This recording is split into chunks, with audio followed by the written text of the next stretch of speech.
কেউ যেহেতু দেয়ই না, আমি ওনাকে 10টা টাকা দিই। আপনার দানের উসিল্লায় সৃষ্টিকর্তা আপনার বরকত বাড়িয়ে দিবে। হঠাৎ করে রাস্তা দিয়ে যাওয়ার সময় চোখে পড়লো এই চাচা হাত বাড়িয়ে আছে, কত শত মানুষ হেঁটে যাচ্ছে। আমি থমকে গেলাম, আমি একটু দাঁড়ালাম, আমি একটু আপনাদের সাথে বিষয়টা শেয়ার করি, তাই আমি ভিডিওটা ক্যামেরাবন্দি করলাম।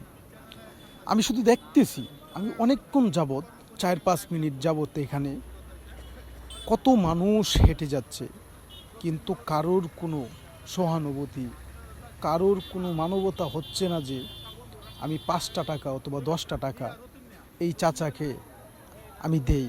আমার 5 টাকার দ্বারায় সে যদি একটা জিনিস কিনতে পারে, খাইতে পারে, তাহলে তার আত্মাটা দোয়া দিবে আপনার জন্য। আপনাদের সামর্থ্য অনুযায়ী যে যাই পারেন সমাজের অসহায় দরিদ্র মানুষের পাশে দাঁড়ান। আমি ভাবলাম কেউ যেহেতু দেয়ই না, আমি ওনাকে 10টা টাকা দিই।